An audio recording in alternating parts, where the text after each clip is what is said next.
Quand les séries télévisées nous viennent du froid, tournées en Scandinavie, elles nous sont devenues familières. C'est le cas de Jour polaire qui commence la semaine prochaine sur Canal+ avec Leila Bekti ou de Bron dont la saison 3 sort en DVD. Les Danois ou les Suédois ont prouvé qu'ils maîtrisaient les fictions policières.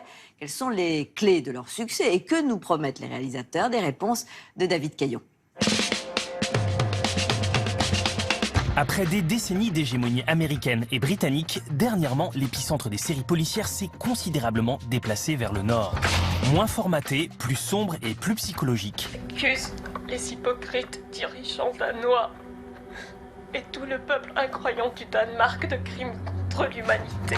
Les séries policières des pays nordiques, comme The Killing ou Brown, offrent bien des occasions de se réconcilier avec un genre pourtant largement saturé. Alors, qu'est-ce qui fait la spécificité de ces séries et comment expliquer leur succès à l'international? Pour comprendre les séries scandinaves aujourd'hui, il faut comprendre que leur succès a été précédé par un autre succès qui était celui des romans policiers scandinaves. Et que tout le travail préparatoire qui a pu être fait par des gens comme Henning Mankell ou Joe Nesbø en Norvège ou Åke Edwardsson, tous ces auteurs qui ont installé un goût pour ce qu'on peut appeler le nordique noir. Vous voulez le secret du Scandi noir? Vous pensez vraiment qu'on va vous le dire? Créateurs de Brown, les Suédois Mans Marlin et Björnstein sont devenus des références incontournables du genre. Et pour eux, la noirceur serait presque inscrite dans l'ADN des Scandinaves. Hans Pettersson saknas och vi utgår ifrån att han inte håller sig undan frivilligt. En Suède, vous ne pouvez pas paraître sincère sans apporter de la noirceur. Donc si vous me demandez comment je vais, et je vous réponds super, vous allez lever les yeux au ciel en vous disant sûrement un Américain. Alors que si je vous dis ça va, mais j'ai quelques soucis avec ma femme, là j'attire votre attention. Jag vet att du inte vill träffa mig. Saga, pappa är döende. Jennifer är borta. Det är bara du och jag nu, Saga. Le public sent qu'on lui fait confiance en abordant des choses sombres. Il se dit ok, je fais confiance à ce qu'on me raconte et je me laisse porter. Avec leur dernière série, la coproduction franco-suédoise Jour polaire, le duo nous fait suivre une jeune policière française envoyée en Laponie pour enquêter sur une série de meurtres étranges. You think the killer wants to send a message to scare people? Anything's possible.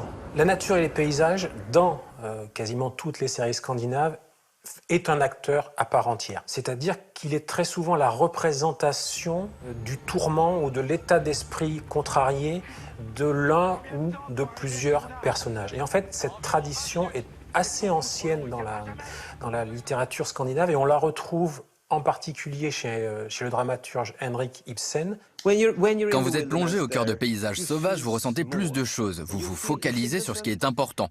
Et lorsque vous ressentez ça, vous ressentez la mortalité. Et quand vous ressentez la mortalité, vous ressentez des choses que vous n'avez jamais vécues auparavant. Et ça vous touche forcément. On a tourné dans une ville qui s'appelle Kiruna. C'est une ville minière. Donc c'était assez fou les premiers jours où j'y étais. Je sentais bien qu'il se passait quelque chose en bas. Il se passe des choses sous terre. C'est comme s'il y avait une vie parallèle.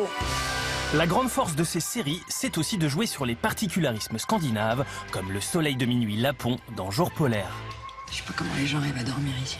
Ils dorment tout l'hiver, ça doit leur suffire. Nous étions très intrigués par le fait de se dire « Ok, tournons 8 heures de thriller sans aucune obscurité. » Mais on aime les défis. On s'est demandé où on trouvait l'obscurité quand le soleil brille toute la journée.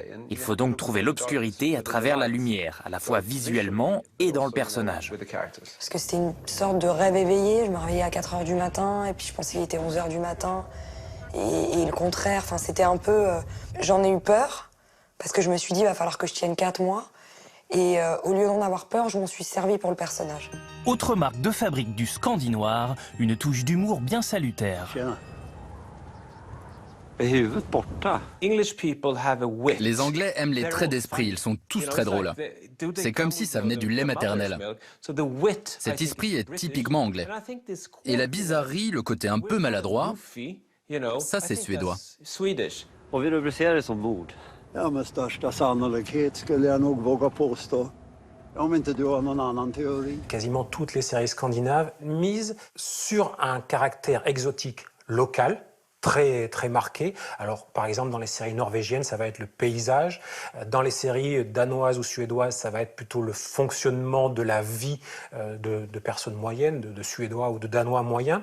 Et en même temps, elle mise sur une universalité, c'est-à-dire les thèmes qui sont abordés, c'est le vivre ensemble, c'est le problème de la corruption politique, c'est le problème du combat pour le pouvoir, donc des choses qui ont dans les sociétés occidentales une résonance immédiate et que chaque téléspectateur peut comprendre.